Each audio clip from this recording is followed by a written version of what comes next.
What is going on, everybody? Out there today, tonight, wherever you are in this world that we live in,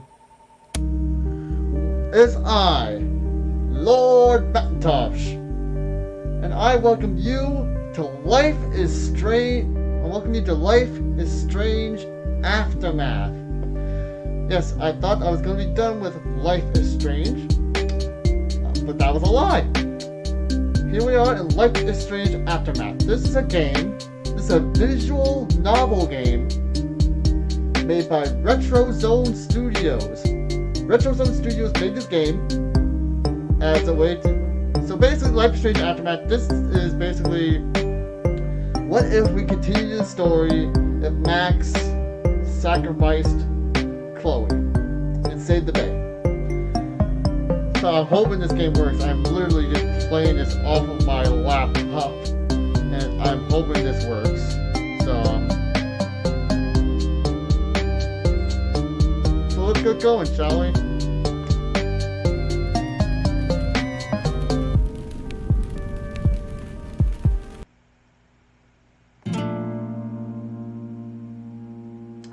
Welcome to Life is Strange Aftermath.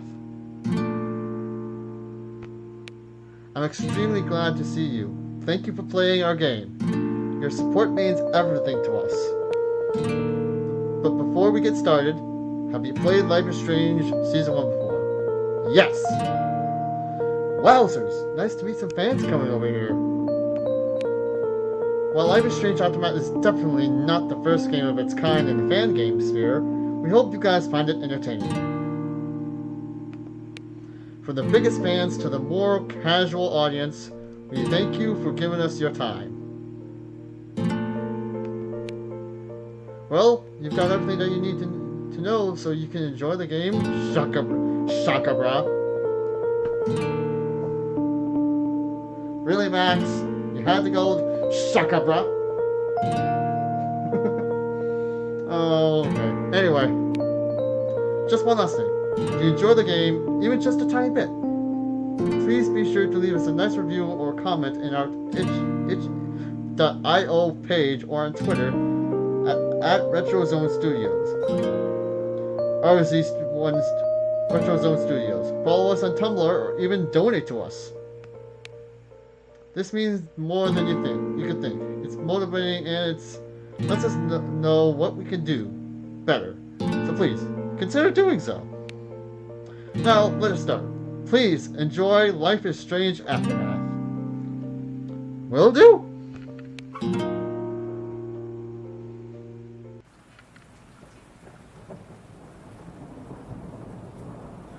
We stood on top of the mountain, the cold wind lashing against the cracking branches of the trees.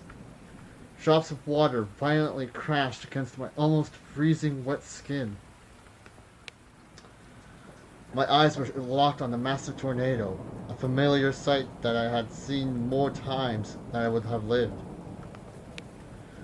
All those rewinds, all those futures that I had visited and changed.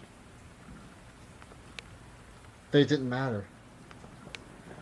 It was as if the tornado was our fate, a cruel ending that would chase me to every corner of the world.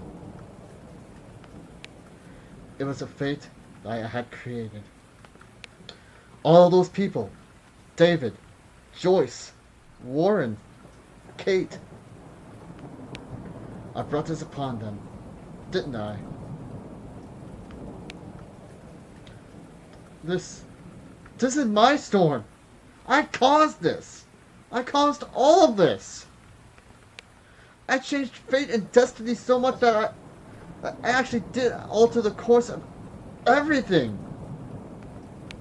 And all I created was just death and destruction. My eyes selfishly focused on Chloe, the blue hair standing in a dark contrast against the menacing storm. Her look was full of distress. The once cocky girl was now full of fear as she realized that this time there was no going back. F all of that, okay? You were given a power. You didn't ask for it. And you saved me, which had to happen. All of this did. Except for what happened to Rachel. But without your power, we wouldn't have found her. Okay, so you're not the God Time Master, but you're Maxine Caulfield. And you're amazing, Max. This is the only way. As she stopped talking, Chloe reached into her pocket, her fingertip holding the frame that single-handedly started this hellish week. The bright blue butterfly standing on the rim of that bucket in the school bathroom. That white border still visible amidst the chaotic storm. I feel like I took this shot 1,000 years ago. I pulled through that train of thought as I realized what her plan was. I could see it as plain as day through the all too familiar eyes of the troubled girl. You could use that photo to change everything right back to when you took that picture. All that would take it for me to... Chloe dug her face into her pale hands. I could barely hear her sobbing with all the noise. I didn't need words to know what she was thinking. F that. No. No way. You are my #1 priority right now. You are all that matters to me. I know. You prove that over and over again, even though I don't deserve it. I'm so selfish. Not like my mom. Hold on a second.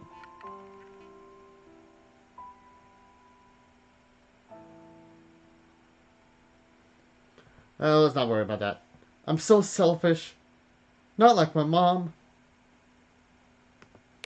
Look what she had to give up and live through. And she did. She deserves so much more than to be killed by a storm in an effing diner. Even my stepfather deserves her alive.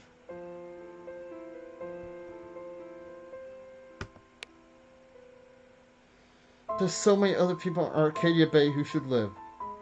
Way more than me. There was a slight pause in between her words. They were strong, projecting her resolve. But her eyes and face showed the despair deep within her soul as she confronted her possible death. Even she knew how scared she was. Don't say that. I won't trade you. You're not trading me. Maybe you've just been delaying my real destiny. Look at how many times I've almost died or actually died around you. Look at what's happened in Arcadia Bay ever since you first saved me. I know I've been selfish, but for once I think I should accept my fate. Our fate. Our fate. Our fate? Chloe? Chloe was a victim of a cruel destiny that ended in her death. No matter what. But was there really nothing I could do? Max, you finally came back to me this week, and you did nothing but show me your love and friendship. You made me smile and laugh like I haven't done in years. Wherever I end up, after this, in whatever reality,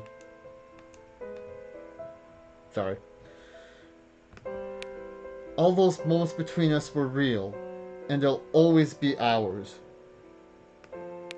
No matter what you choose, I know you'll make the right decision.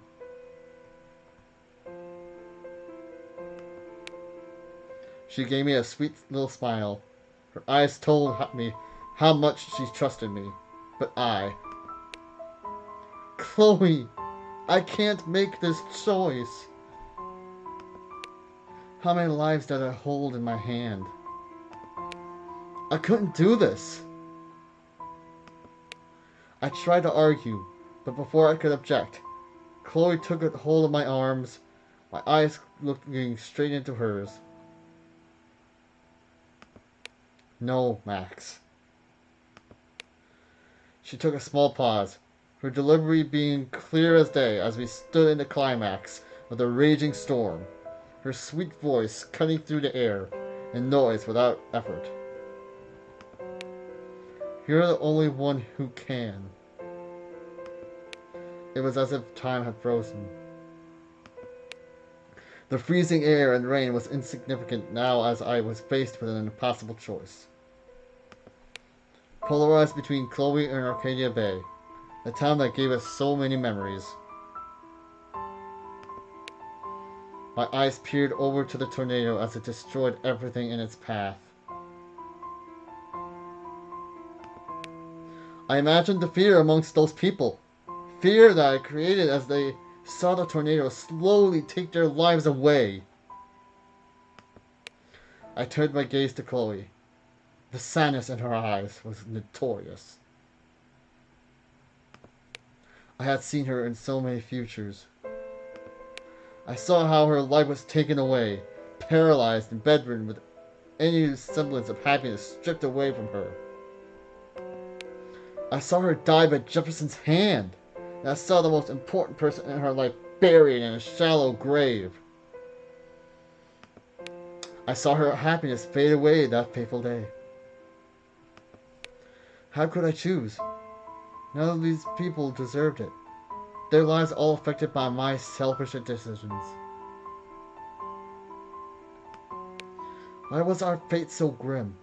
No matter where we went. I could feel my face burning up against the storm as my tears started pouring in.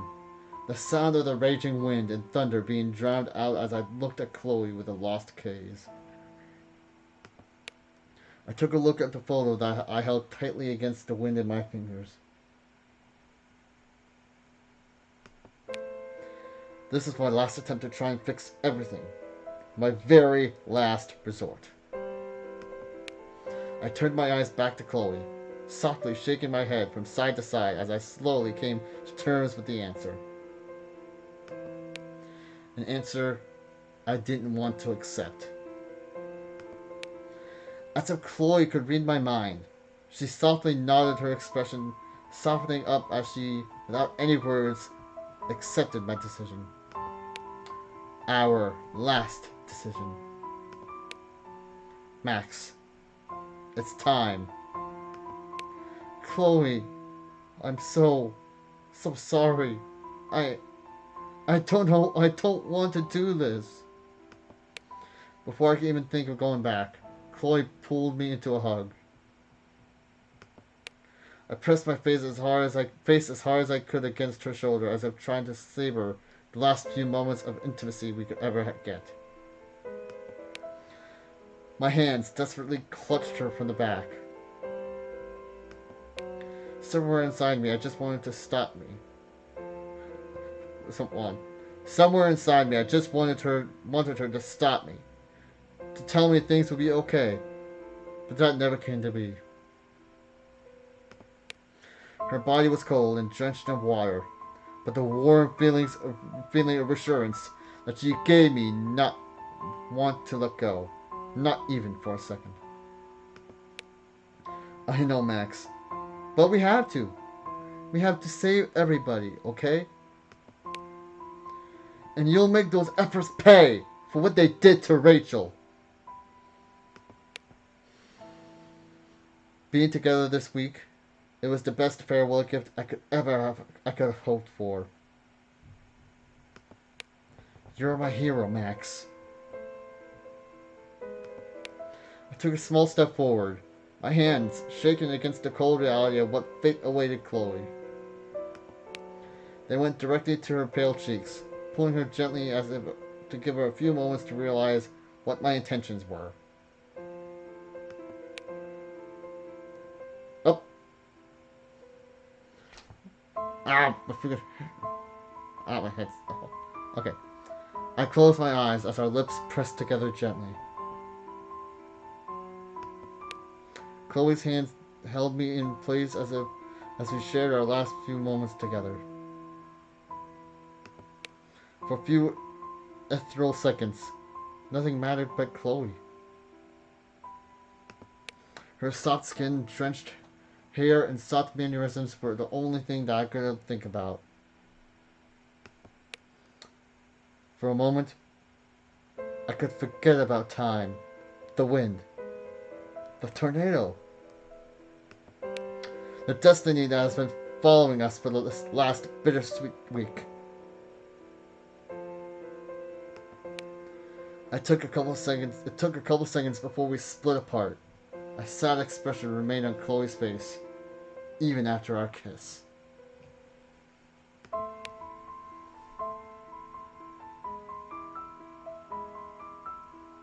She slowly walked backwards, still looking into my eyes. I'll always love you. Now get out of here, please. Do it before I freak. And Max Caulfield? I could hear her crying voice through the rampaging wind, my heart aching as she spoke. Don't you forget about me.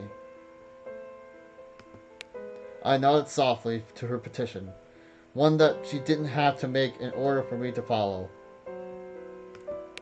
Never. I turned around and I knew that if I were to look back, I'd regret it and run back into Chloe's arms. But this is our final choice. I looked at the storm, then at the photo that I held firmly in my hand. It takes me a couple seconds to focus, scared of what a future without Chloe would be like. Would I be able to take it? Living without my partner in crime? I take a deep breath in, and after looking deeply into the frame, holy crap! That actually made me jump a little bit. I found myself in the back of the bathroom once again, the blue butterfly flying away as I took my picture. I held it for a few seconds before letting go, watching as it fell into a small puddle, a sign of my farewell to Chloe, to the future we had left behind. I peeked around the corner, knowing all too well the scene that was about to unravel in front of my eyes. The wooden door opened and I hid behind the stalls, my heart trying to burst out of my chest as I heard Nathan's voice reverberating through the empty bathroom. It's cool, Nathan. Don't stress. You're okay, bro. Just count to 3. Don't be scared. You own this school. If I wanted, I could blow it up. You're the boss. Chloe entered the bathroom shortly afterwards, closing the door behind her. So what do you want? I hope you checked the perimeter as my step-butt would say. I could hear Chloe checking the stalls. As she spoke, however, she didn't see me. What if she had nothing behind? What if she had found me hiding? Would things have been better? Would she live? Now, let's talk business. I've got nothing for you. My body slowly sank forwards. Slowly sank towards the floor. I pulled my legs close to my chest, my arms hugging them tightly, as I listened to Chloe's voice one last time. How did things come to this? It took everything in me to not jump in and save her. Wrong. You got hella cash. You don't know who the F I am, or who you're messing around with. Where'd you get that? What are you doing? Come on, put that thing down. Her voice was the same as it was back in the storm, desperate for an escape. Why did it have to be like this? Why did it have to be you, Chloe? Don't ever tell me what to do. I'm so sick of people trying to control me. Was it my fault for not reaching you out to you in your broken heart? You're going to get in hella more trouble for this than drugs. Was I too late? The last thing you would remember is being alone in this world. Nobody would ever miss your punk butt, would they? If I had been there for you. Get that gun away from me, psycho! Would you have been happy? Oh. Oh.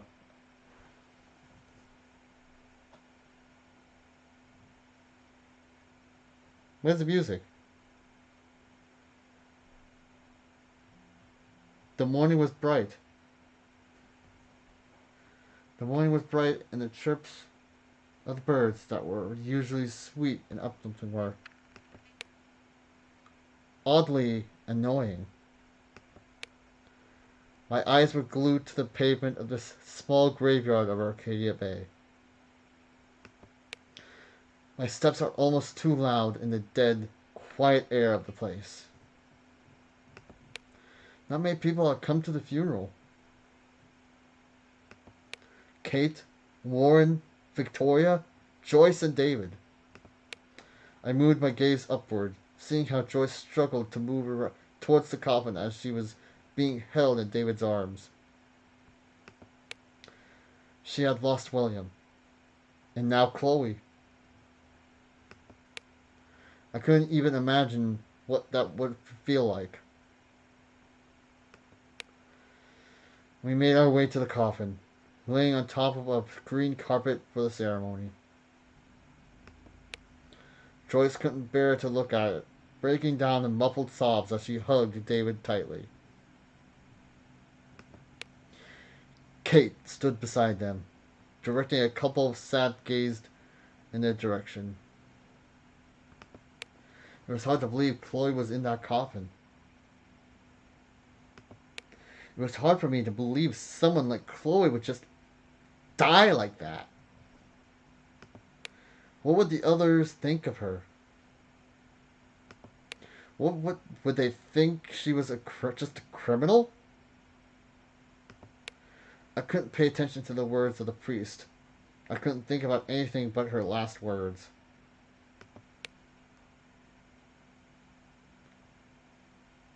Don't you forget about me.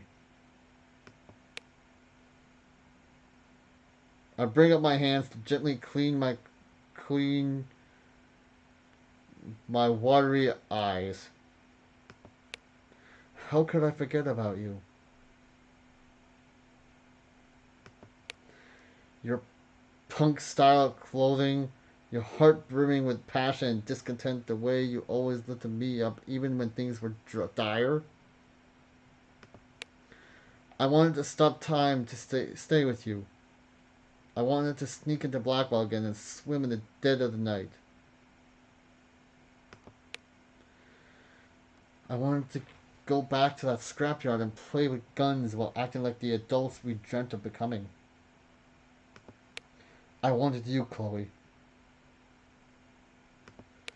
The ceremony continued, muffled sobs being carried away by the gentle breeze of the morning. The cemetery was empty. Everyone had left shortly after the burial, and I couldn't blame them. The atmosphere was gloomy and eerily quiet, even with the chirps of the annoying birds. Mikey, one of Chloe's friends, gave a speech to us. One that tried to be uplifting and remind us of the kind of person she was, but it didn't quite work. I couldn't bring myself to leave, not after what I had seen. I sat down on a nearby bench. I didn't feel like I deserved to leave. I didn't get off so easily. I looked off into the distance in the bright scenery. My eyes started to water as soon as I thought of her. What was I going to do? My powers had brought this upon us. The whole bay was so close to being destroyed. All because of me.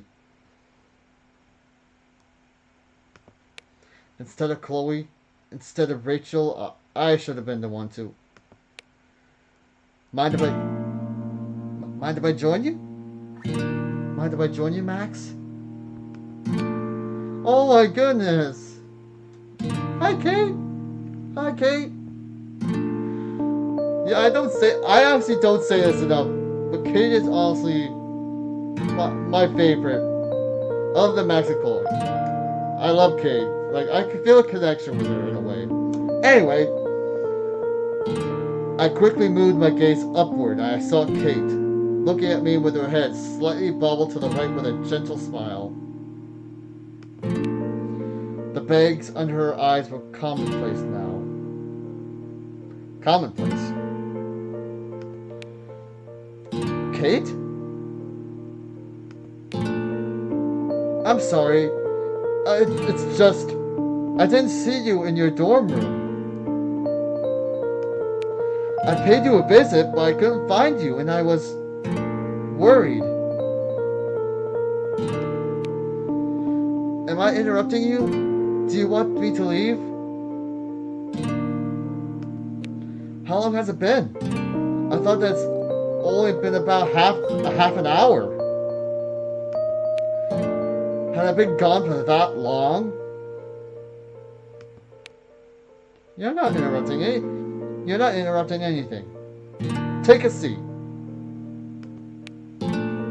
Kate sat by my right side, sitting rather close to me with nervous gestures. It's been a really chaotic... It's been a really chaotic week, hasn't it?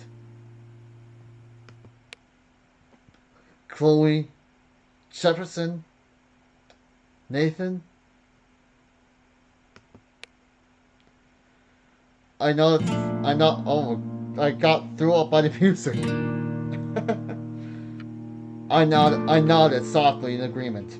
It seemed that even Kate was having a rough time catching up to everything that had just happened.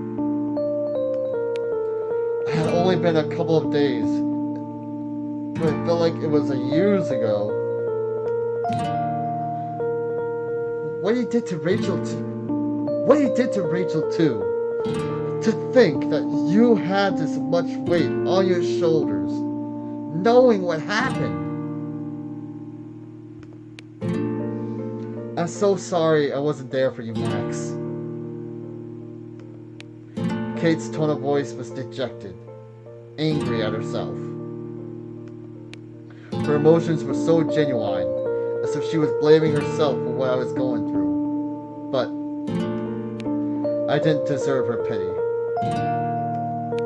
I wasn't there for her that day. I turned to face her for a few seconds, her eyes looking straight into mine with a sad expression. In her face, I could only see one thing. The face of a dead Kate. No, not this! No. The scene always shook me up every time I saw it. Stop! Don't come near me! Oh, please. Now you want to help me? I wish you could. It's too late now. There's nothing for me here anymore. I quickly averted my gaze from hers, looking away as I remembered what I had done to her. I could only remember her angry tone and her shaking body before she... Max? I couldn't tell her about what had happened. She wouldn't believe me. About the tornado.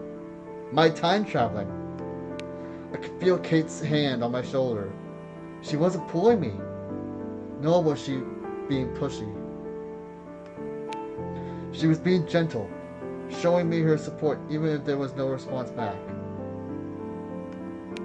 I'm so sorry about Chloe. She didn't deserve any of this. I know how much it has affected you too. Seeing you like this. But I know she's in a better place now. but I know she's in a better place now, Max. Kate tried to smile towards me, but there was no response. What would Chloe have to say then? What would Chloe say to that? She would probably think it was a load of bull crap, wouldn't she? I couldn't blame Kate. She didn't know Chloe at all. Her words, even if slightly misguided, were comforting, but I didn't deserve them. Would she say that if she knew what happened on that rooftop? Jumping and disappearing from the world that hated her, and jumping away from my freaking headset. And jumping away from her friend that she trusted, that couldn't do anything for her. I shook my head in response. I couldn't help her. I couldn't save her. I'm the worst friend ever. Kate lightly squeezed my shoulder, moving closer as she put a hand on my lap, her thumb moving back and forth as she tried to reassure me further. It's not your fault, Max. You didn't ask for any of this. But you have to be strong. You were a great friend. I'm sure of that. The fact that you're here for her, it means more than you think. I remained silent. The soft noise of Kate's thumb brushing against my dress, and the chirp of the birds in the morning, the only things that filled the dead air. I wanted to look at her. I wanted her to hear more of her delicate voice telling me she was there for me, but I couldn't do it. The thoughts of what had happened that week were stronger than Kate's words. All my decisions, futile.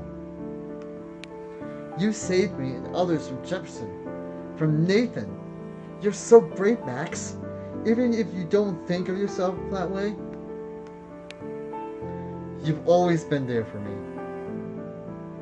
Oh, I can't take her being sad. Oh no. Anyway, she calmly reached for my right hand, clutching it tightly as if trying to get me to react. My eyes remained away from hers,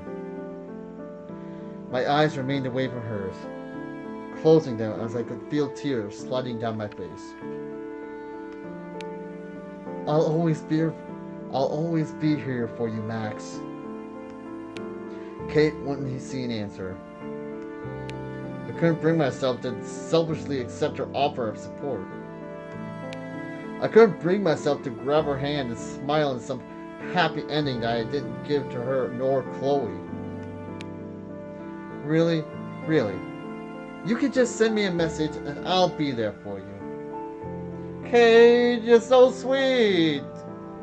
Why do you have to be so sweet, Kate? Why? I can't take the sweetness of her heart.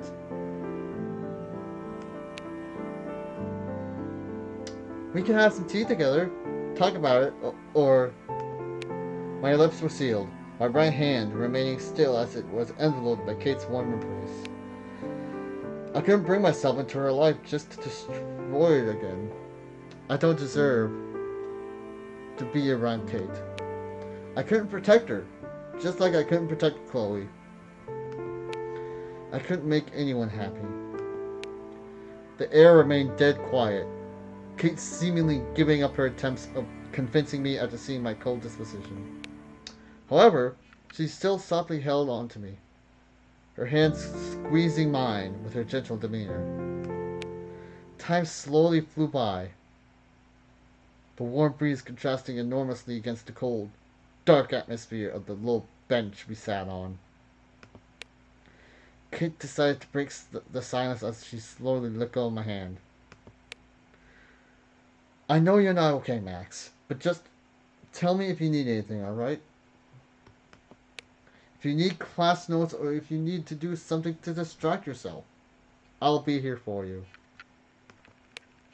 With that being said, she walked away. Did I save you, Kate? Do I ever really do anything for you? I wiped my tears out with my bare arm before standing up on the black bench. I couldn't help but look back at Chloe's grave, resting beside William's. I guess you are in a better place now, aren't you? Away from this empty hell. I slowly walked away, but it didn't feel like I really left at all.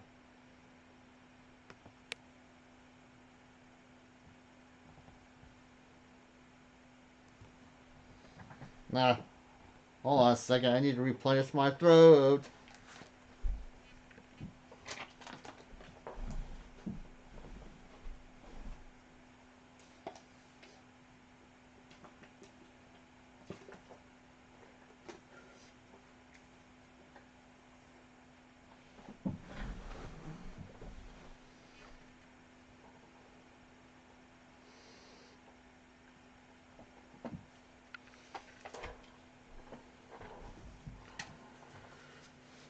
Alright, I'm back. Like I said, doing a visual novel is a lot of work.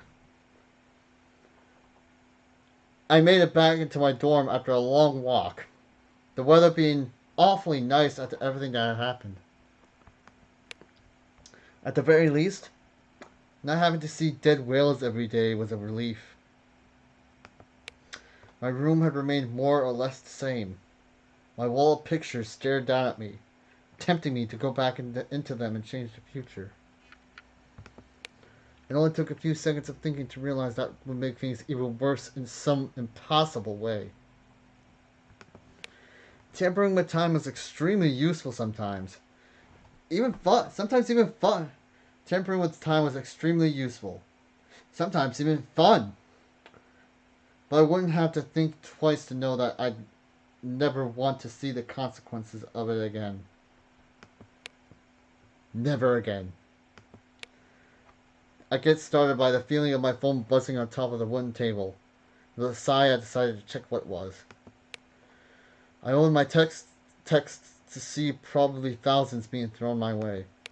Stella, Steph, Warren, Dad, Mom. I gently smiled as I see them. It was at the very least comforting to see the amount of support I was receiving. I see a message from Kate. Hey Max, just here to remind you. Take it easy. I know it's tough, but I'm here for you. And your friends too. Send me a message whenever. XOXO. Then there's 3 more emojis. Kate wasn't going to give up, was she? I tossed my phone to the side. I appreciated all the messages, but I didn't feel like I could answer back to any of the messages I got. I sat down on my bed and let myself fall back, staring at my ceiling. I stared at it, just thinking. It felt like I had seen her moments ago, but simultaneously it felt like it had been longer than I could remember. My hand reached out to the ceiling. What would she say if she saw me? I was such a mess. Dev, dude, goodness. Holy crap, door knocking. My hand quickly retracted back to my side as I sat up by the side of my bed. I ran my hand through my hair in an attempt to not look so terrible. Yeah? Hey Max, can I come in for a bit? Steph's voice was easily audible. She didn't sound sad or anything of the sort. Did she just come by for a visit? I saw her message. Was she here for that? To comfort me? Without being able to think of a reason as to why I shouldn't let her in, I nodded to myself and answered. Come in. And shortly afterward, the door opened. Steph freaking Gingrich, baby! As I recall, I don't think Max ever met Steph in the game at all. She met Steph in the comics, I recall. I read the comics and she met Steph in the comics. Steph walked in while looking around the room. I had met her during the funeral, even if our meeting wasn't so cheery. She definitely seemed like a nice person. I knew her and Chloe were acquainted. Did she come here after hearing the news? Her eyes refused to meet mine, so she felt guilty for what happened, even if she had no part in it. In between her hands, she held a little cardboard box. Was this some kind of gift? It's quite the aesthetic room, isn't it? She said that with a small chuckle. As she stepped further into my room, she grabbed a chair, pulling it towards her as she took a seat. Well, it keeps my creativity flowing. I tried to keep the small talk up. Steph looked at my wall and the pictures on it. Photos of birds in the ocean, my family and pictures I'd taken across Blackwell. The list goes on. You're quite creative, huh? You're a good photographer. She spoke, the air in the room feeling awkward with no real conversation topic. It was obvious there was something more at play here. I doubt she'd be coming here just to compliment me. I didn't answer back. This prompted Steph to be a little more forward. Chloe and I used to be good friends, you know. We even played Dungeons and Dragons from time to time. She directed her gaze to the floor. Ah, crap, I skipped it. Oh. Really? I didn't know she was into that. And that was true. Chloe playing Dungeons and Dragons? And she called me a nerd? That sounded like something out from another timeline. The answer seemed to fire up Steph, who nods enthusiastically before she started talking quickly. Yes! She played as this elf barbarian, and she was named Calamastia. Mikey played with her too. She was such a bad apple. She once told one of these lizard dudes she would cut its head off and use it as a top hat too. Could you believe that? I couldn't help but chuckle at the story. Sound about Chloe. What kind of weapon did she use? She had a giant axe. Steph said, moving her hands as if she were holding a big weapon over her shoulder. She even died in a battle, but she took out this big bad guy. She cut his arm off. She cut his arm with a single swing so Mikey could finish him off. Her arm shot up in a dramatic fashion, and I looked at her with an entertained smile. For a few moments, we had forgotten about everything. And in the last part of our campaign, she came back to life, used the little guy as a meat shield, and then sacrificed herself so Mikey could live. She was so cool. Steph's emotion died down quickly, as if she had realized how Calamastia's end was so far away from the real Chloe's end. And I was the one that knew about it. My eyes moved to my purple bed sheets. Even in the fantasy world, there was her fate, wasn't it? This was her fate, wasn't it? Coming back to life was just to give her life for everyone else. Step moves the chair towards me, the noise of the wheels filling the quiet room for a couple seconds. Chloe was bad apple. She was always so cool, and even though people thought she was just a punk, she cared about nerds like me and Mikey. I'm so sorry, Max. I remained quiet at her words. I felt her place something on my lap, the chair slowly rolling away from me as she did. You should keep this. I turned to face Steph, looking at each other as she smiled towards me. What's this? A cardboard shoebox? As I looked into the box, I could see an odd-looking figurine, some booklet, and a DVD. Quite the cryptic package. I took out the figurine. It was an elf with white hair, dressed in what were basically just red rags. Her expression looked like she was shouting at something. Calamastia, the brave elf barbarian. Well, she's technically dead, but she does have a bracelet of resurrection with her. Steph and I shared a chuckle. That expression, the slim body, even the oddly colored hair. Chloe, it fits her like a glove. I put the figurine on the bed gently and reached for the booklet. The Tempest was written on the cover. My head bobbled to the side curiously. Is this the nerd side of Chloe I never knew about? And this is... Steph laid back in the chair, smiling at the question. The Tempest, written by William Shakespeare. The main actor? Rachel Amber. The mention of her name caused my gaze to shoot right back at Steph. She chuckles, amused by my expression. Rachel Amber?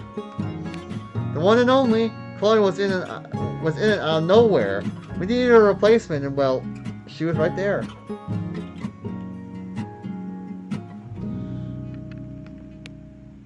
She put the costume on, and the moment both of them were on stage, it was like magic right in front of my eyes. Like the characters had come to life. Chloe and Rachel's relationship was more than just that. It was as if fate itself had put them together, as if they were created for each other. If only they had gotten away from there. They had made some dialogue mid-play, and that was amazing. I heard that they are remaking the play this year, and they're keeping that dialogue in. Chloe would have made a great dramatist. I slowly opened the booklet. The names of the characters are being unrecognizable to me. It's all recorded too. You should give it a watch. I know it's hard, but I want you to keep these things. For acting, for character, you deserve to keep them. I know how much she meant to you, Max. She's looking up to you during the funeral. So that's why I wanted to give this to you. I slowly put the items back into the cardboard box, holding it close to my chest. The contents of the box were rather simple, almost random, but to me, they were more than just treasures. Thank you so much. That was all I could mutter out. Staring at the cardboard box, thousands of thoughts raced through my mind. The room was filled with silence. The only noises that could be heard were muffled voices down the hall. Steph stands up after a couple minutes with a big sigh, putting the chair back in place. Take care of these, Max. I felt Steph's hand resting on my shoulder, nudging it softly in an attempt to cheer me up. You're not alone. Don't forget that. And with that, she quickly walked out of the room, closing the door behind her. It took me a couple seconds of blankly staring at the white walls in the dorm to take everything in. Steph seemed nice. Nice enough for me to feel comfortable around her. Although hearing all these things about Chloe definitely took me by surprise. Oh, the many secrets of Chloe Price. I moved my head towards the figure resting on my bed, picking the figure up and rotating it in front of my eyes. The design seemed like something Chloe would call hella cool. even if she wasn't the type of girl to find a fantasy imaginary game interesting. Yeah, Calmastia the elf barbarian. A brave fighter sacrificing herself. I chuckled slightly at the idea. Ironic, wasn't it? Did she also listen to alt rock? I stood up and went to sit at my desk, cardboard box in hand. I turned on my trusty laptop and rolled around in my seat while it booted up. Chloe was quite the mysterious girl, but participating in a play? A Shakespeare play? That was more than just mysterious. I opened the booklet, the dialogue off the get-go the get-go having that old antiquated feeling that made it needlessly complicated with a touch of elegance. Sorry, I can't speak today. The name of the characters had none of the actors' names with it. Prospera, Madeline, Caliban. Well, it looks like I'll have to look at the video first. I raised an eyebrow to myself. Just who were all those people? Just who were all those people? All these people. All names of people I had never heard of? I was gonna say, there's some people in the play that Max might know that I saw. Who was in it again? Dana, Juliet. That's all I know at the moment. I went to my desk and popped the DVD inside the little compartment on my laptop. Max, this looks like a really fancy laptop. Looks so fancy it doesn't even look like a laptop. After a couple of minutes, a window popped up.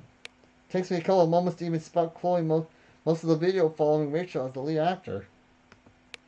I suppose that was some good marketing back in the day.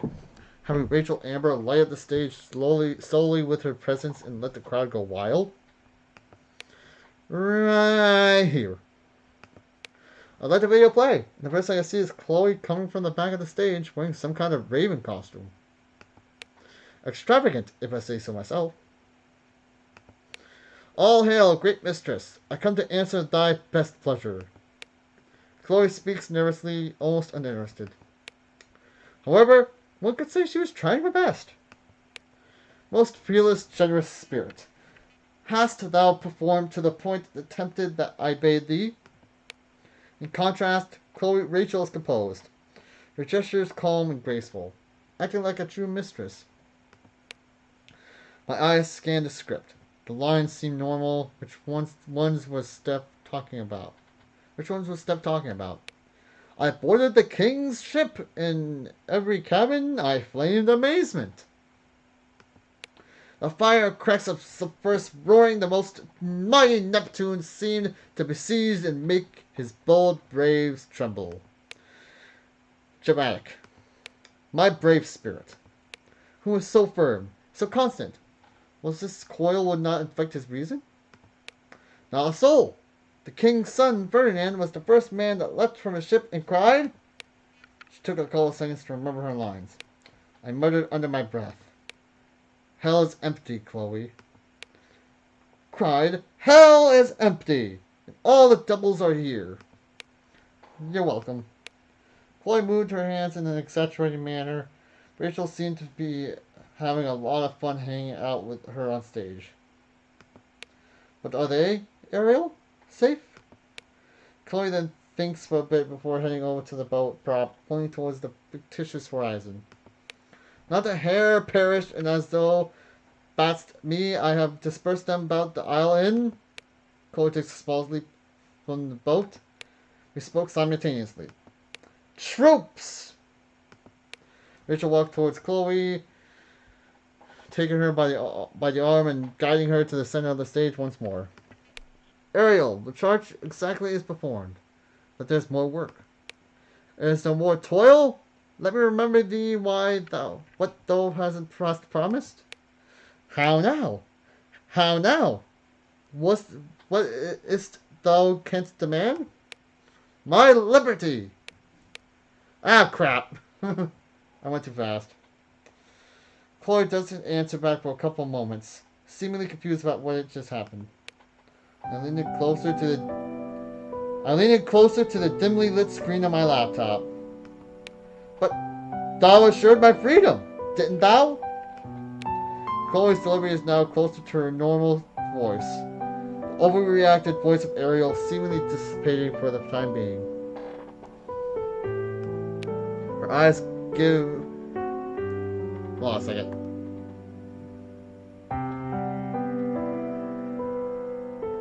Sorry, I thought I heard my phone go off. Her eyes give Amber a confusing look, notoriously captivating by her. I never said how dearly I hold thee. My habit's been to keep my soul well draped. Most loyal spirit, companion and friend. Is acting in my service not replete with excitement, amusement, and delight? Rachel moved closer to Chloe, her voice as confident as ever. Of course, mistress. Most truly it is so. Chloe's eyes stopped glancing at the audience, concentrating on Rachel's entirety. The audience whatever that word is, a couple of barely audible awes. Excitement's a mere counterfeit of bliss. These storms and these adventures, I prefer to know, though still cared for, plainest self. Her plain self? Did Chloe think of herself that way? Rachel smacked her stab on the ground, protesting against Chloe's feeling of anguish. I have thee in my grasp. I will not bend. I will not see thee flying forth alone. The envy would be more than I could bear. Rachel's words were firm, but gentle, enthralling not only Chloe, but me as well. I continued watching, paying close attention to her words. So come with me. Is that not in thy power? Rachel took a step forward, holding Chloe's hands, and kneeling down as she left her staff. As she left Prosperia behind. But for but a little longer, I beseech, continue in thy service to my schemes. And when they are complete, I swear to thee, we shall fly beyond this isle, the corners of the world, our mere prologue. I'll seek to make thy happiness so great that in the name of liberty's forgot. What sayest thou to my most hopeful wish? Chloe smiled brightly, a small pause in between her responses. Yes. I paused the video with shaking hands, a still frame with Chloe holding Rachel's hands, shining through the dark room. I stared at the image of what felt like ages. For a while, I didn't notice a stream of tears coming down from my watery eyes. Just when did I start crying? How long had I been doing so? I quickly moved my arms to my face, bursting into uncontrolled sobbing as I tried to calm myself down in a fruitless effort. This was supposed to be your prologue. You were supposed to leave this D-Bay that took everything from you. All this, for what? To die in everyone's mind as the rude dropout who didn't give a crap? To die in a sacrifice never to be mentioned? All for your memory to be washed away like the waves of all of the sea. Not only left behind by me, but by Rachel as well.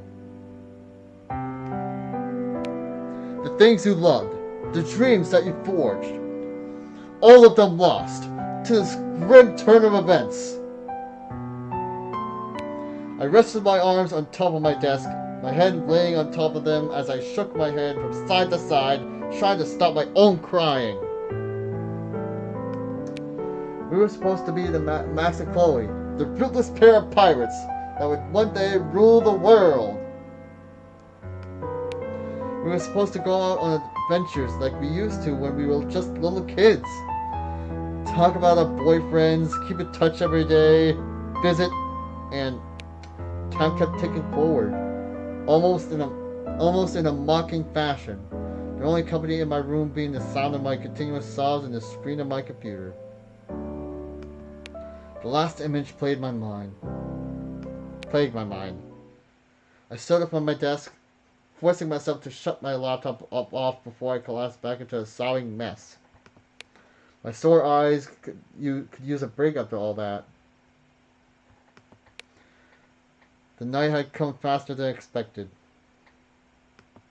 My paper lamps hung on my ceiling and lit my room with nostalgia for a better time, the light being gentle rather than overbearing.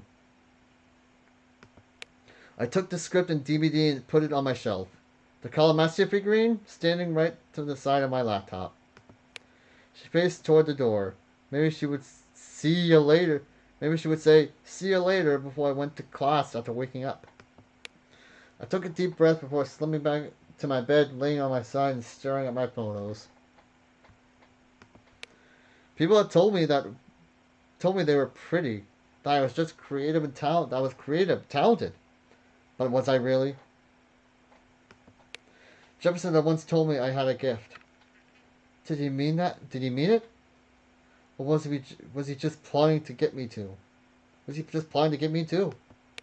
After our little travel through space and time, I couldn't help but look at everything differently. Was Jefferson nice to lure more people in towards his dark room? What led him to do it? What led to Nathan to do it? So many thoughts. I grabbed my small pillow, releasing a deep sigh as I let myself sink further into the soft mattress. My hand reached for the switch on the wall, turning off the lights for the night. I held the pillow tightly against my chest, my body curling into a fetal position, so trying to hug with my entire being. Today had been more than just a farewell to Chloe. It felt like saying farewell to a part of myself that would never come back.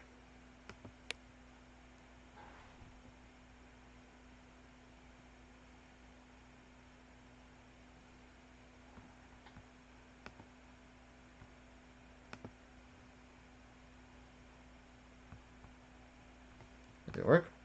Oh, it worked. Okay.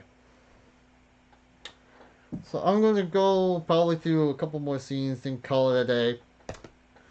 Awkward would not even come close to describing the aura in the classroom.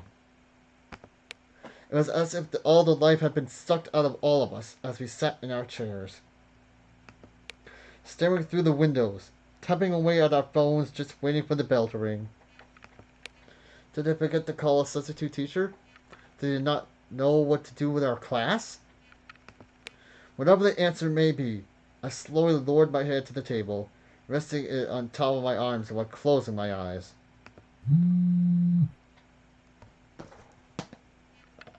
Hello? Hello? Hello? Sorry, I can't talk right now. I'm in the middle of something. I opened my eyes after a few seconds. Did I fall asleep? I raised my head with lazy eyes. The photography classroom was full of noisy chatter between the girls of the group. Victoria is sitting down with the rest of the girls. Kate is sitting on her phone to the right of the classroom, and me, I'm sleeping through it. No substitute teacher is just asking for everyone to loiter around until the bell rings. Can't say I blame them. I grabbed my phone from the table, checking my newest message with a lazy yawn. Sleepy? There was something about the little emoji she used that made me chuckle. I knew that if I turned around, I'd be able to see Kate and talk to her directly. However, I chose the unorthodox approach and texted her back. Didn't sleep too well last night. I'm about to fall asleep any minute now. I'm sorry about that. However, I do have something that can wake you up I'm sorry about that. I do have something that can wake you right up. I raised my eyebrow. I raised my eyebrows, getting a feeling of where things were going to go. Tea with Max. I don't know if you're busy, but I've been meaning to talk to you for a while. What about seeing each other at the usual place? What about seeing each other at the usual place? I pouted at myself. I didn't see how the energy to go and meet up with Kate as if nothing had happened. However, I also didn't know if I had in me to say no. Thank you. I tried to type multiple answers, but none of them ended up convincing me. I left the phone on the table, hoping that Kate wouldn't be angry at me. The bell finally rang. For how long had it been me, just me, my thoughts and the noise of gossip in the background? I lifted my head from the table, looking at Kate, who crosses her arms at me jokingly. I gave her a nervous smile, feeling guilty for not answering her message. Why was she so awfully insistent on talking? It felt nice, but I put my head back on the table, trying to avoid her gaze, which made me feel guilty. Kate got up from her seat, straightening her skirt while she carefully arranged her place to leave it as clean as possible. Her gestures were always slow and careful, but be it with inanimate objects or humans, it seemed like Kate always took care of everything that surrounded her. Kate approached my seat, leaning down slightly to get on the same level as my head, which rested on the table. Max! You left me unread! Sad face. She gave me a cute giggle. Her approach was a lot more proactive this time compared to the funeral. Sorry, I forgot to answer, I guess. I need to sleep. As if to prove my point, I closed my eyes and tried to sleep. This led to Kate putting her hand on top of my head as if she were petting me. Oh, really? But you can't be sleeping in the classroom. It's not like the tables are particularly comfy. Touché. I sighed, sitting upright. I don't know, Kate. It's not like I don't want to. It's just I don't know if I'm feeling okay. Plus, I don't want to bother you with me sulking all day. I don't think that's what you would call fun. Kate shook her head, offering me a soft smile. Of course you don't bother me. If I'm here asking you to go out together, it's because I want to. It's because I want to do so. Kate moved her gaze towards the windows of the classroom, as if she were reflecting upon something. I understand that things are not okay, and you have every right to feel like what you feel, but I don't want to just sit around and let you feel as if you were alone. I just want you to feel better, Max.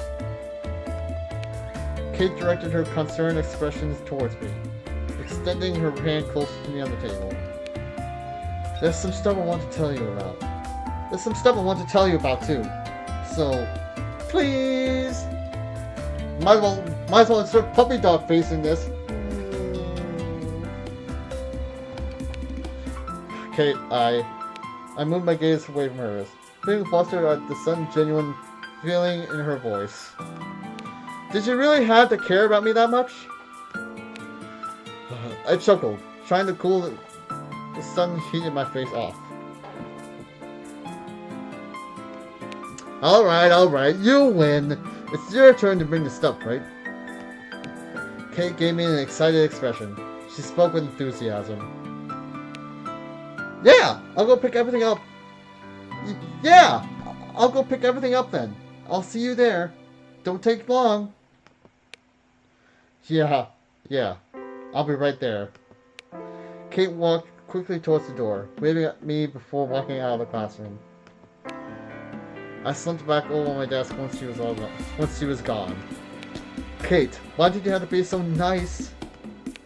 Right when I'm trying to get away from you and let you be at peace. How was I supposed to tell you this? I lazily stood up from my desk, being the only one in the empty room. It was weirdly nostalgic. Without Jefferson, things were tumbling for us. Tumbling!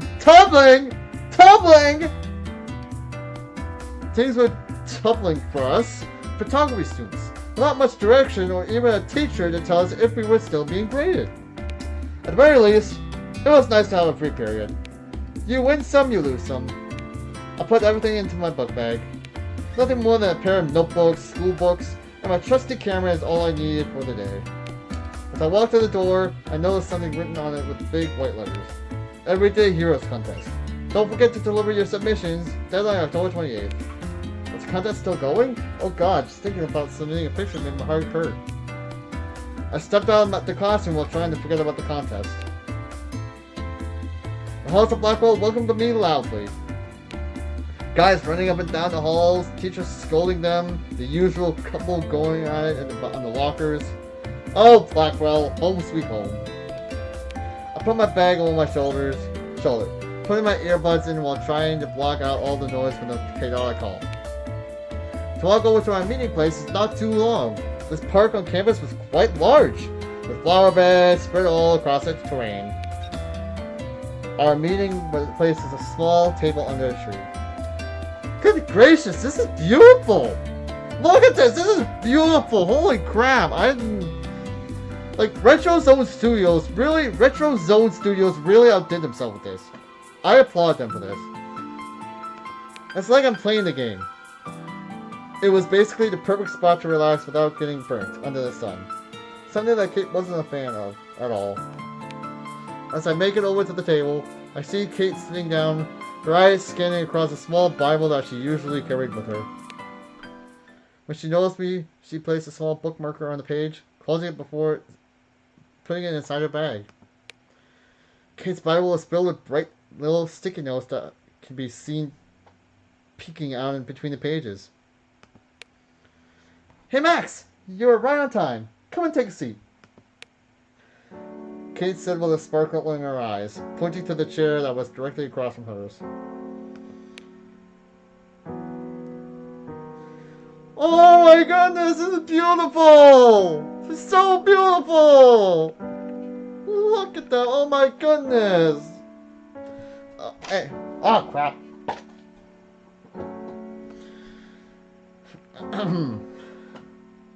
Of course, it's not like I'm going to get lost, you know.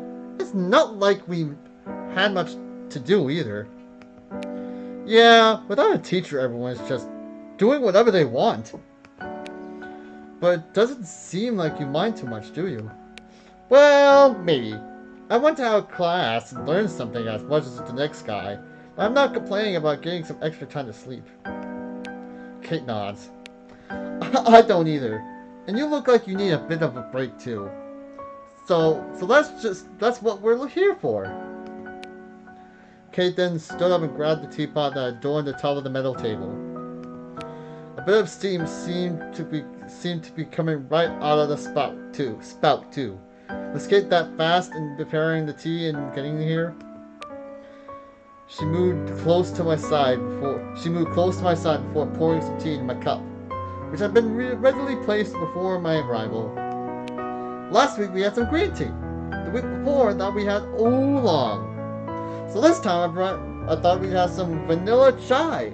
Exciting stuff, right? She asked with a giggle, going back to her seat before pouring some tea for herself. I remember when we had oolong. It was one of my favorites for sure. But why did you choose this one? You'll see in just a bit. It's about time I show you one of my all-time favorites. I turned my gaze towards my own cup. The tea had a brownish tint in it. Rather weird. At least for the tea I knew of.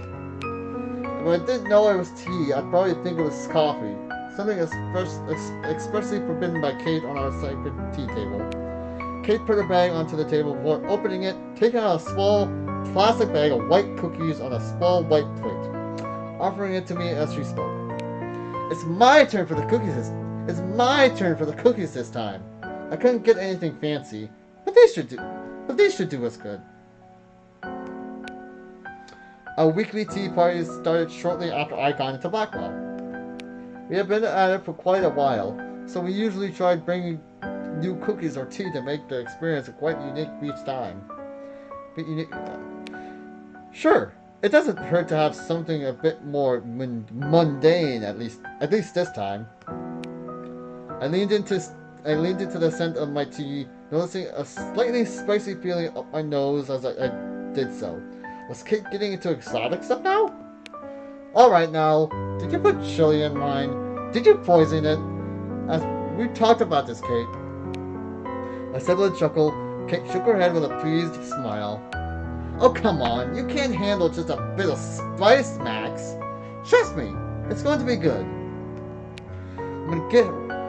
When have I given you something that tastes bad? Kate said, moving the cookies right to the side of the teapot. Besides, I'm drinking from the same pot, so you'll be just fine. Kate picked up her teacup carefully, bringing it to her nose with a satisfied expression. The sight of her happy, peaceful smile warmed my heart. Whenever I saw it, a bit of calm after the storm for the first time in forever. It's an interesting tea. One of the only few that you can mix with milk, actually. Well, at least the only one I do. Why so? I don't know. Milk with tea sounds terrible to me. Like the kind of thing that you do when you're begging to get sick. Milk with tea? Try talking to my mom. She always puts milk in her tea. Well, not too much, but a little bit. Anyway, because it makes it tasty and pretty sweet too. The recipe also includes a little bit of spice, kind of like cinnamon. I guess you could switch it around if you're not feeling it in a spicy mood. In your case, we might have to skip that part. Hey, what do you take me for? I can handle my own spice too. Sometimes. I smiled, amused by Kate's knowledge over something as simple yet complicated as tea. It sometimes felt like Kate just knew a lot about random stuff. I thought you would know about this one. Aren't you a fan of tea? Only because of you. Before this, I would never even know what green tea is. It's not my field of expertise. But ask me about cameras and old dead photographers. I'll be happy to go off all day. If it weren't for you, I would probably not even be into photography as much as I am. It's a good deal for both of us. Supporting each other. Supporting each other? I really like that. It makes me feel so much more at ease in that classroom. Kate said with a sweet smile, taking a sip of her cup. I took my cup and slowly brought it to cold. Oh my god, I'm messing up. I took my cup and slowly brought it close to my lips, taking a careful sip as to not burn myself. The consistency was creamy, a little bit thicker than the teas that we would usually get together to drink. It was almost at the perfect temperature too. Kate really had a knack for this. It was sweet, but with that little touch of spice that my nose had noticed beforehand. The result? A good tea. It almost felt like eating dessert before lunch. This is really good, Kate. Did you make it yourself? Kate put her cup down on the table with a little clink, laughing at the comment as she shook her head. I wish. However, I did go out of my way to look for it at my favorite coffee shop. I'm not really good at making original tea by myself. But hey, I'm proficient in opening a packet and mixing the powder. It's a form of art, Max. Kate grabbed one of the round cookies, taking a bite out of it and munching on it a couple times before drinking more from her own cup. Her motions were slowly gentle. Whenever she left the cup on top of her own plate, she made sure to almost not make any noise. At all. Well, that has to count for something, right? Thank you, Kate. Whenever it's your turn, you always manage to surprise me. Oh, please. I just want you to have a good time. I've been worried and kind of needed to talk to you. Kate said, her eyes shying away from mine as she said that. Oh? I tipped my head to the side slightly. Is something wrong? I leaned in further, my elbows resting softly on top of the cold table, trying not to miss what she had to say. Kate freezes up, as if she was hesitant in telling me about her situation. And I couldn't blame her. She takes in a deep sigh, putting her cup back in place before she starts talking. Her eyes looked around at the grassy surroundings with a dejected expression herself. It's hard to talk about it, Max. Do you remember the video? The Vortex Club video? How can I forget that video? In the game, in the original game, it basically tore Kate apart from the inside. Of course, everyone knows this by now. Everybody knows what that video did to Kate, even though we never saw it. Like, for real. They did have a promote. They did promote it on the. They did promote. They had a link actually made for it. That link's long gone now, but it's a great way to promote. I knew exactly what she was talking about. I had seen the aftermath of it firsthand. Hearing about the Vortex Club again almost made me dizzy by itself. I nodded gently. Yes. What happened with that? Kate's eyes directed themselves toward her lap, still choosing not to look at me. Well, my family saw it. Now she's sad again. She's freaking sad again. No, no, no. You are not to be sad, Kate. I do not like you sad. Anyway. I'm taken by surprise. Her family? I stopped looking at Kate myself, trying to gather my thoughts once again. Why was this happening again? Jefferson and Nathan were gone, but things were still this effed up? I didn't answer. It was probably better that I let her keep going on without interruption. I got so many messages from my mom, my aunt sent me cards, and my sisters. My mom won't even let me talk to them. Her hands gripped onto her skirt, trying to hold on to just something. Something to give her some hope. Kate, have they told you anything? Is everything okay? I knew the answer to these questions. Even if it hurt me listening to what had been happening again. I couldn't just leave Kate feeling like I wasn't listening to her. I took a sip of my tea. It's just as our conversation had started to go cold. My mother, she told me she was really disappointed that I wasn't following God's word. My aunt sent me postcards saying how terrible the things I was doing were. Even a couple of emails during the last few days. I can't even think of what my dad would say. Her voice was shaky. Kate seemed to be getting closer and closer to her breaking point. Her dad was a preacher. What would happen if they were to see her? I brought a hand to the side of my head, rubbing it as I tried to think this through more. Did he really believe that was her? Did he think that this was her true nature? That wasn't you, Kate. I know that, and I know that for a fact.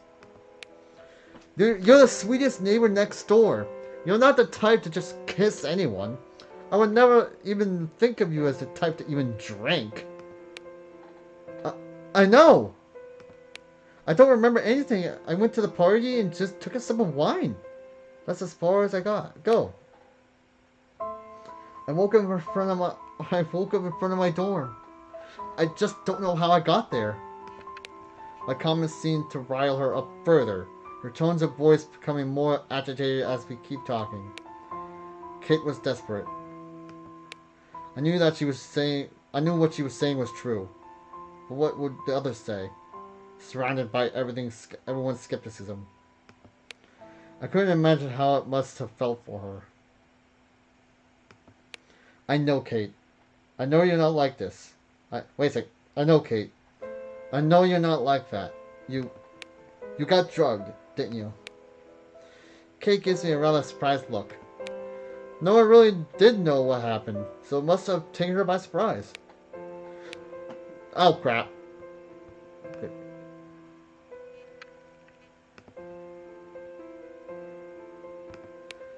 That's what I believe, but no one else does.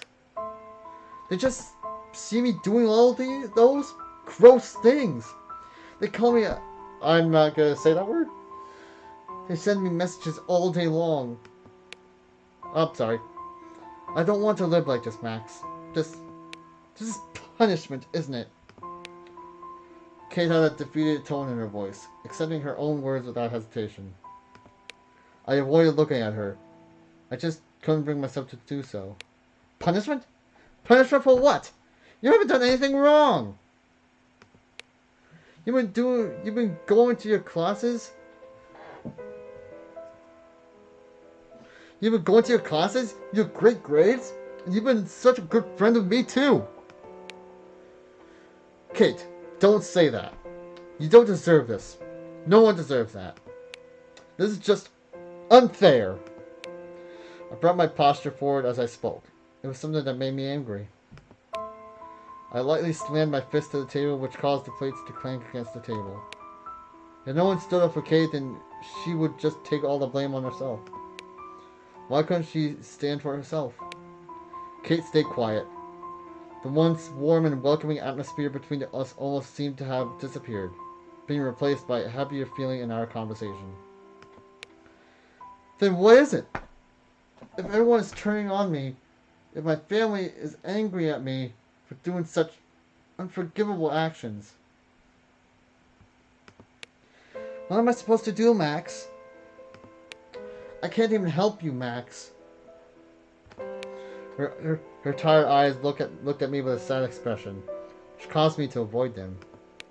Kate was in an almost zombie-like state I had seen multiple times before. It frustrated me, thinking that this is as much as I could do for her. Drove me mad. Kate, what happened with Chloe isn't your fault either. I couldn't help you feel better. You won't look at me either. Are you disgusted by me? Did you see that video and change your mind about me? I stared blankly at her. Her words were harsh and came out without any regard into the consequences that could carry. I wanted to tell her what happened. The tornado, Chloe, the time traveling, the real reason I couldn't bring myself to look at her. But I couldn't afford to lose her. If she thought I was crazy or if she thought I was just effing with her, she would definitely leave me, wouldn't she? And if I used my powers again, it wasn't worth it. It wasn't worth the lives of everyone being at risk again. After a slight pause, I sighed, trying to get my thoughts in order before saying anything stupid. Kate, I'd never, ever think like that of you. The fact that I'm here, drinking tea with you, the fact that I'm here talking with you about your problems. I reached my hand across the table, giving her the option of believing my words or not by grabbing hers. I'm here for you. You were there at the funeral for our little reunions, to help me with all of my problems. I don't want to see you like this, Kate. Not again. Kate's sad expression is momentarily replaced by a confused one. I moved my gaze towards our sunny surroundings. They were only contrasted by the shade of trees, like the one we were sitting under. I could feel Kate's hand reaching on mine, squeezing it softly in response to my request. Thank you, Max. I don't know what I could do. Not all of my words seemed to have gone through her, but it was one step closer to calming her down. You need to be patient, Kate. I'll be here for you. Alright? I know things seem harsh right now. I'm sure they'll get better. I tried my best to genuinely smile at her. The best thing I could get is a small smile from Kate, making empty promises. Was this really okay? Without Chloe, alone in the trap that was Arcadia Bay, how am I supposed to be the one to help you, Kate? Thank you, Max. She said it with a low voice. The whole situation ended in a bit of a bittersweet mess. I moved my hand away from Kate's, picking up the tea cup and finishing my now cold tea. Thank you so much for the tea. This might be one of my new favorites. With that little bit of idle chat, Kate seems to break out of her silent shell. Searching back more cheery Kate for a few seconds. I told you it'd be great. I wonder what you'll be bringing next week. Kate stood up alongside me, picking up the little dishes, cups, and teapot. It didn't take long until everything on the table was kept inside Kate's bag. That's it for now then. Max, do you want to come with me? I nodded in response. Of course! Here, let me grab your stuff. I grabbed Kate's bag and followed closely behind her.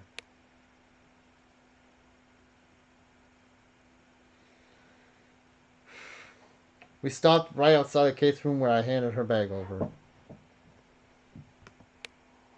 Thank you, Max. Don't forget about next week's session, alright? I would never. I'll bring you some life-changing tea, Kate. Promise. Kate gave me a gentle chuckle and nodded. I'm looking forward to it, Max. I'll see you later then. Of course, then. Later? Kate looked at me expectantly, our goodbye quickly changing into an uncomfortable silence between the two of us. It doesn't take long until Kate lets out a sigh and nods. Later, Max. With that, she's turned around and quickly closed the door behind her. Did I do something wrong? Was there something I was supposed to say? She looked at me with a lot of questions. I stood in the corridor, noticing the little whiteboard outside of everyone's room.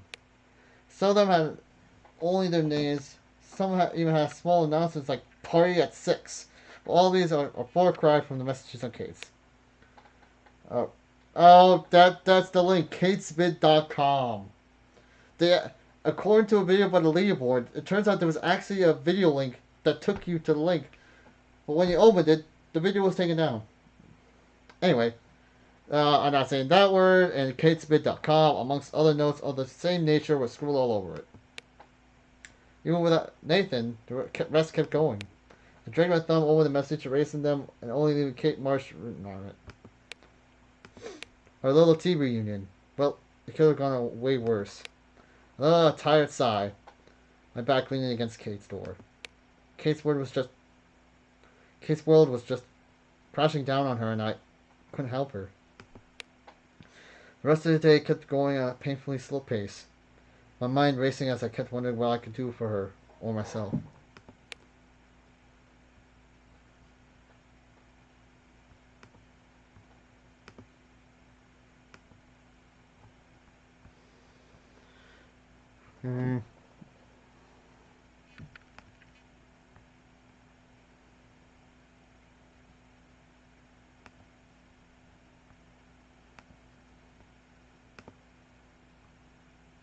Oh,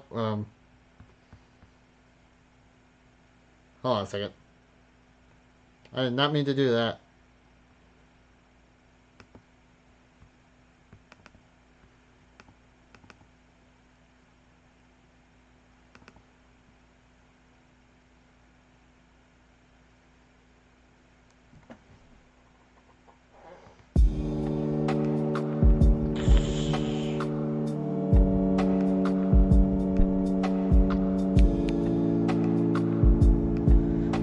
Okay, I'm gonna leave this. Hold on a second. Okay. Alright, I'm gonna leave this first episode of Life is Strange Aftermath here. This is Retro Zone Studios really outdid themselves with this game. Not this visual novel. Like, basically, they're helping us. Because everybody basically wants to know what would happen if the story continued if we sacrificed Chloe. And Retro Zone Studios is doing that with this amazing visual novel. And I applaud them for that. Because they deserve all the love in the world for making this come to reality.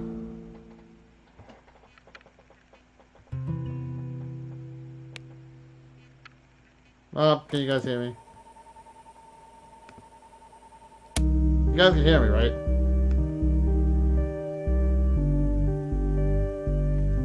Uh-oh. What's going on here?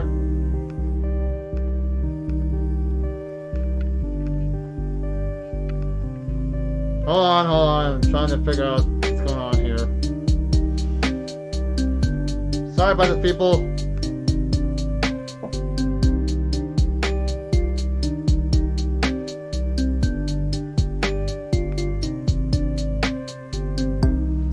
Okay, everything's working. Anyway, this is a fun start to the visual novel. I really love this, and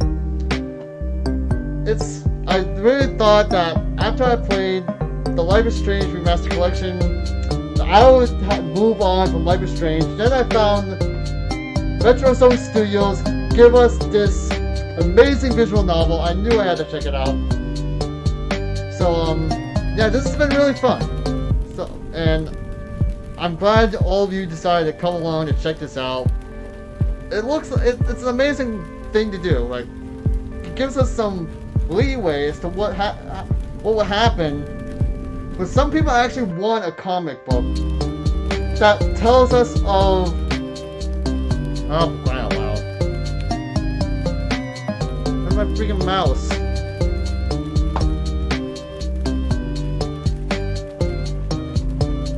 Stop. Sorry. Anyway, this is a fun start to the game, and this is really fun. I love the music aesthetic.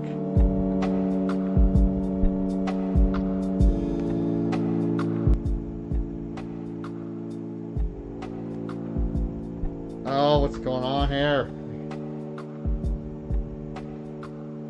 Anyway, this is a really fun way to start out this visual novel, and it was really fun. And you know what? I'm gonna turn this up a little more. Hey, come on.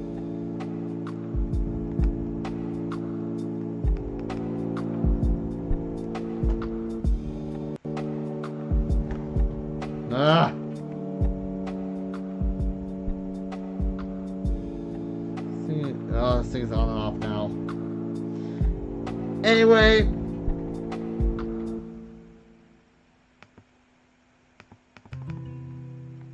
thank you all so much for joining me for what is The Life is Strange Aftermath, the visual novel by Retro Zone Studios. Retro Zone Studios, you got my applause. This has been fun. This is fun, and I can't wait to get back to this and next time I play this. Anyway, if you like this video, make sure you give it a big thumbs up, as it really helps me out, and it basically shows, hey, you're doing something right. Don't change anything about it. And if you like this video and you don't want to miss a future one, go ahead and give me a subscribe and hit the... Do I have a bell around here? I don't think I have a bell around here. You know what? I found a bell for next time. Hey, give that bell a nice big hug. Give it a nice cup of hot cocoa. And basically say, we love you, man. We're going to keep in touch, okay? So basically what I'm saying is, hit the subscribe bell so you don't miss a future video of mine. You won't regret it. So this has been Life is Strange Aftermath. Like I said, fun little experience. I highly recommend you check it out. I'll leave a link in the description so you guys can go check out Retro Zone Studios for yourself. So you go check it out, download the game for yourself, and see what you think about it. Not the game, the visual novel. I'll leave a link in the description so you guys, girls, can check out the visual novel for yourself. The link will be at the bottom in the description below. And that's all I have to say. So thank you all so much for watching. And for all you Life is Strange fans out there tonight, this has been the one, the only Lord Macintosh, saying he is officially signing off. Good day, good night, wherever you guys are. Have a good one.